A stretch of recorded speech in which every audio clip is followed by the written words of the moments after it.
Hi, Bob and Karthik. Thanks so much for making the time to chat about allocations today, how emissions are allocated out across outputs produced by an organization is a really interesting aspect of the e-liability methodology and a principle that's articulated in the e-liability proto-standing for carbon accounting and auditing.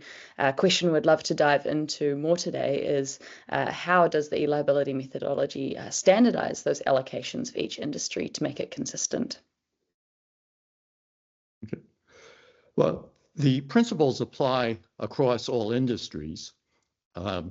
And as we will respond, I hope people will see the generality of the principles. We don't want to have a set of allocation principles for steel and a different one for cement and a different one for wafer fabrication, because there is a fundamental set of concepts here that should apply across virtually all industries.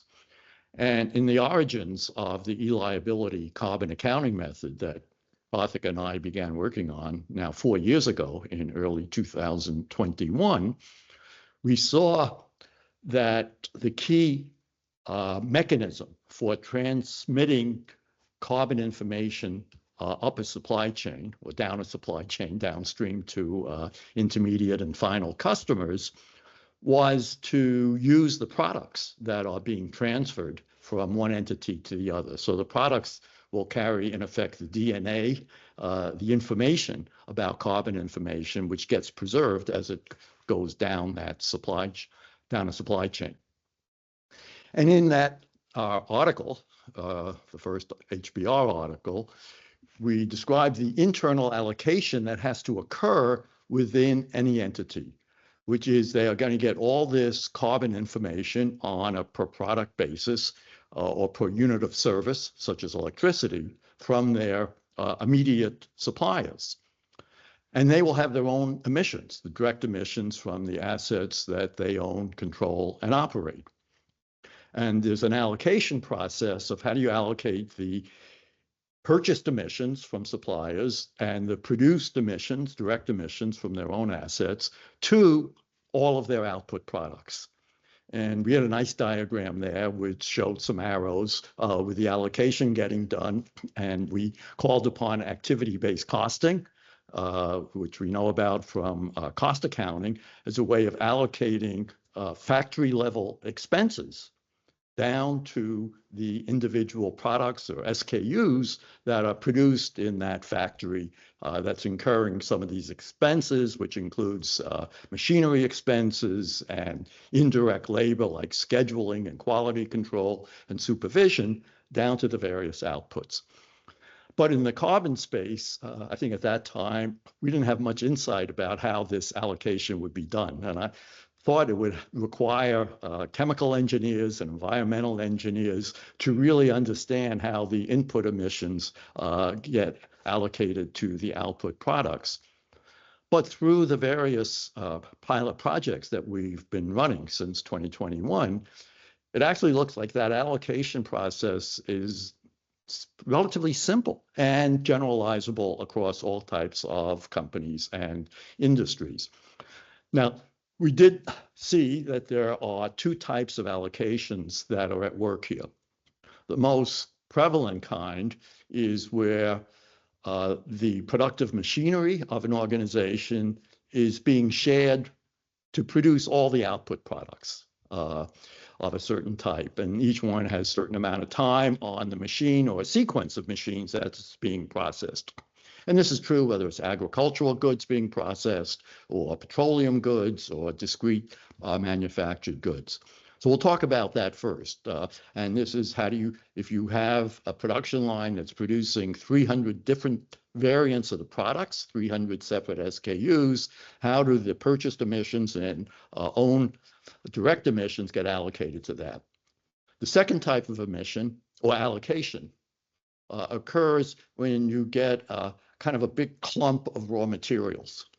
And the clump of raw materials could be a piece of timber, a lumber, that's going to be processed into various grades of 2x4 structural material, plywood, and then there's some sawdust produced along the side. It could be a herd of cattle that are being slaughtered for meat. And the cattle will give you some steak and some ribs and some hamburger, ground beef, and a lot of fat and bones. And the issue is, how do you take the emissions associated with raising, breeding and raising and feeding that cattle out to all of those products that are produced by it? And you could have a barrel of oil, which is cracked in a refinery, into many different types of petroleum products. It could be gasoline, it could be jet fuel, home heating oil, inputs for asphalt. So in cost accounting, this is called the joint cost problem. You know, how do you take the cost associated with a big batch, a clump of raw material, and allocate both the origination costs of that clump plus its processing costs to all the various outputs that get produced. And those are in fixed proportions to a first approximation. So let me talk about those separately. So in the first case, the multiple SKUs, 300 SKUs that are being produced in roughly the same production process or in the same set of machines or resources, there are two types of allocations that occur. One is how much of the raw material gets lost as it gets processed. So it could be that you take 100 units of some inputs and only 82 of them end up surviving into the output products. So there's 18 associated with loss due to scrap and waste. And so that's very simple. You take all the allocation, all the carbon emissions in the 100 units, and they get allocated out to the units that have the quantity of in the intermediate or final product that company has produced. And so that would include the 82 that survived into the final product, plus the 18 that got lost along the way in scrap or waste. So that's just tracking the cost or the carbon content through the materials processing. The second is, what about the emissions associated with the processing itself? And in the examples that we've seen in our pilot projects, it really is associated with the energy required to operate the machines. And different SKUs may spend different time on the machine or use different amounts of energy or use somewhat different types of machines. But the key idea is, if it's the energy, or let's call it the electricity, to operate the machines, there are two components to get the allocation. One is, how energy intensive is the machine? So you could have a little machine with only a 10 horsepower engine, and it's using very little electricity or some other form of energy. Or you could have a big monstrous machine, several thousand horsepower. So for every minute that it runs, it's using a lot of energy. So the first thing is, what's the energy intensity of the machine processing? Let's call it, how many kilowatts per minute of operation are associated with the machine in which it's being processed on. And the second is, how long is any given SKU machine? And now the answer is very simple. For each SKU, how many minutes on machine A? What's the energy intensity of machine A in terms of the kilowatts of electricity per minute of use? And you multiply the two, and now you have the allocation of the machines. And so products that spend only a little bit of time on low energy intensive machines have very little of the company's direct emissions allocated to them. Products that require a long time to process on a really energy intensive machine will have a lot of that company's direct emissions. So we have, those are the two calculations. What are the residual, what are all the emissions of materials that you used allocated to the good materials that are in the final product, and how much emissions were associated with the processing of the each SKU, on the set of machines that are being used. So let me stop there, Karthik, if you have anything to add or correct. No, this is fantastic. And I think that I want to pick up on two general principles in what you've said. The first is, and we talk about both of these in the proto standard. The first is this notion of using a causal logic to make the allocation. And we say, look, at the end of the day, you're going to have some sort of resources here. In this context, these are emissions associated largely from things like energy use, but also from things like the embedded emissions in the capital equipment being used. And we want to be able to allocate that to your outputs, and we allocate it based on a causal logic. So there has to be a sensible set of reasons that articulates it. And as Bob points out, there are broadly two types of causal logic that you encounter in almost every situation.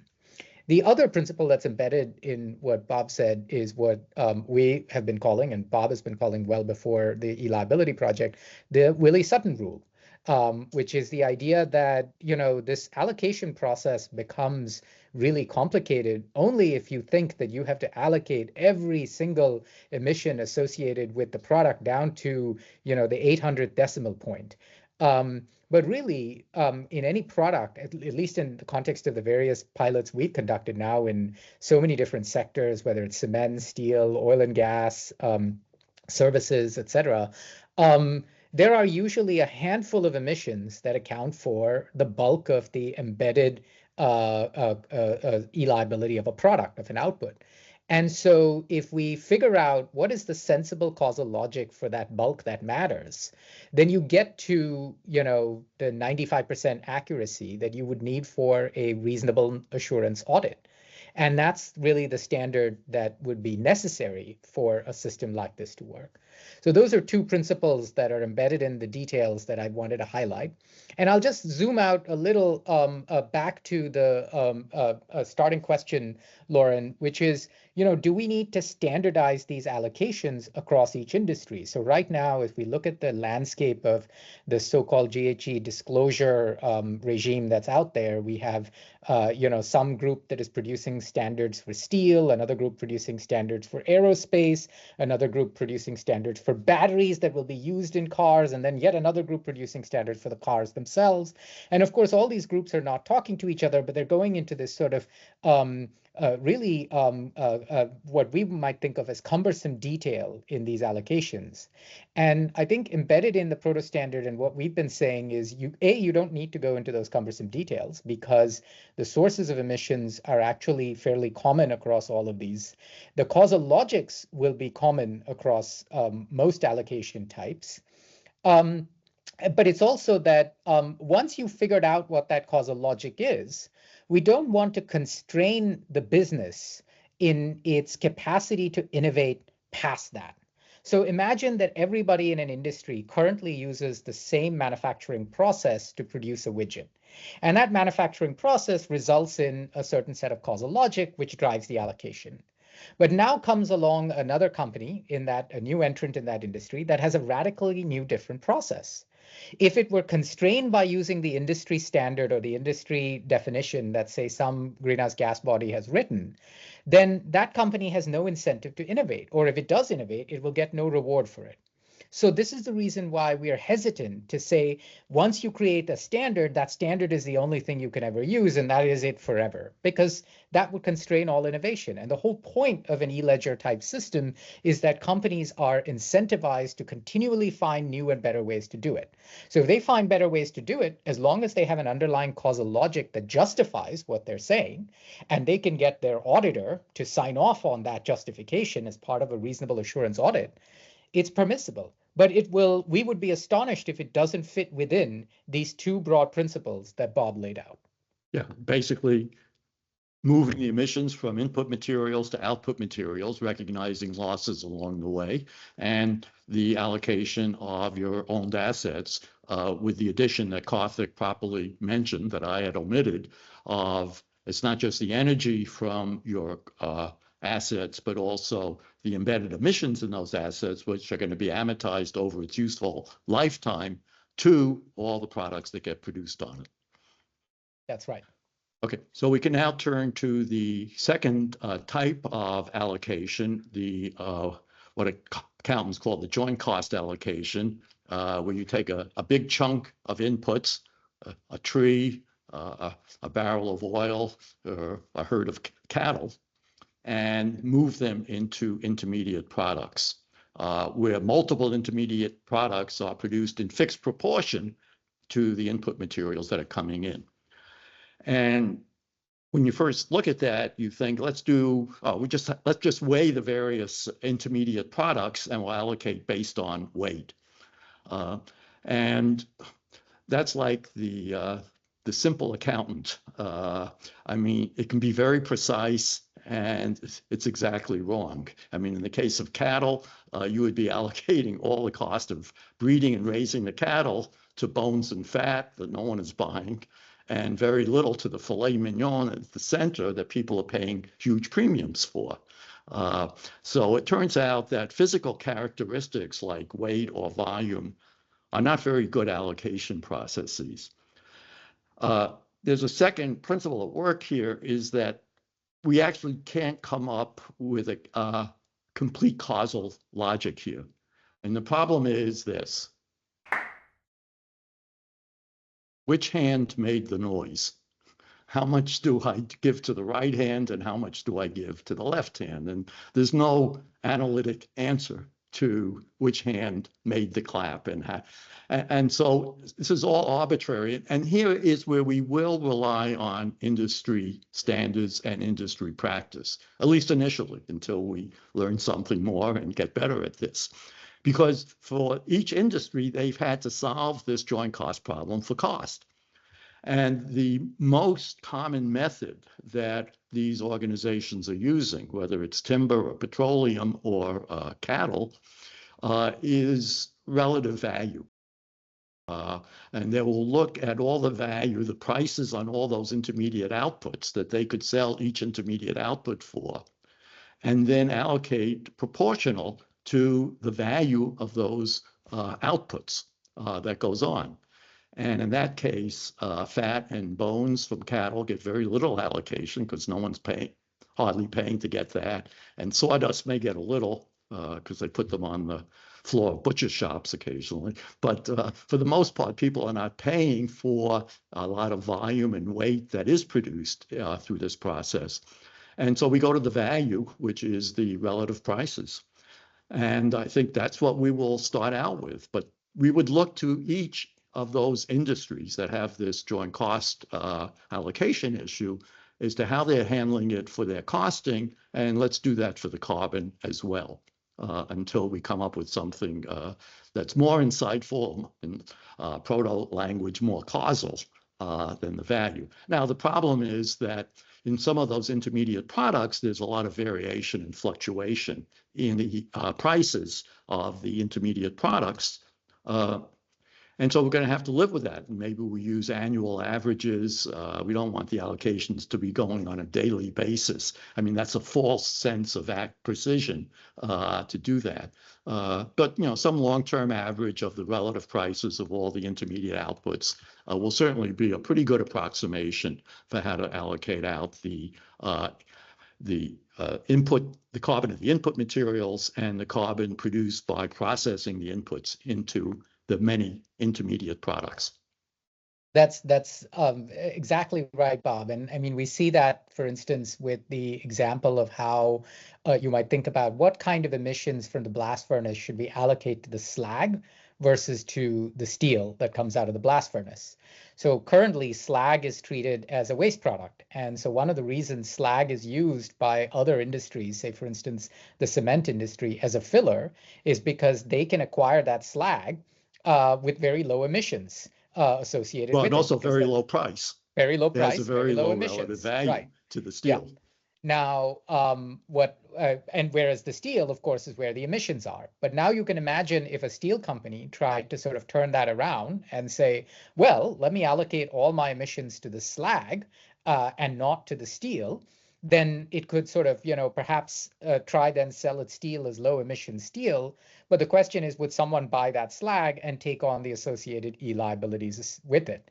Now, if there is a buyer out there that's willing to do that, and and that's not sort of in some sense a manipulative transaction or a misleading transaction where you've got just created a shell third-party entity that's buying the slag and just holding the inventory ad nauseum, then you'd be okay.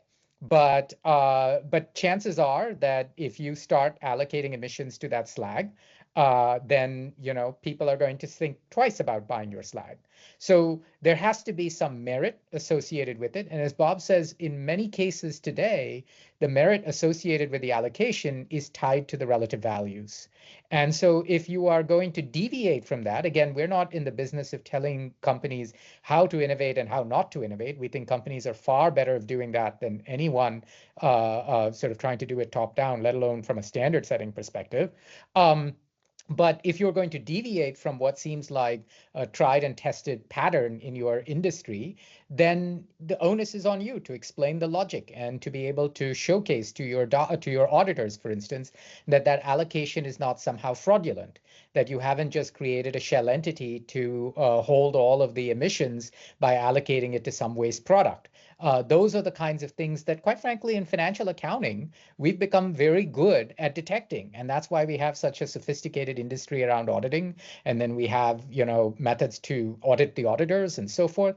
And all of those will translate into the sphere as well. So as Bob said, implicit in his earlier response, it turns out that this allocation question is not as complicated as people make it out to be. It's actually pretty simple because we kind of have figured this out over hundreds of years of using the double entry bookkeeping system and using cost accounting. We've, of course, gotten better with it over time, but we can use all of that know-how and apply it quite rapidly in the context of making something like an e-ledger system work at scale.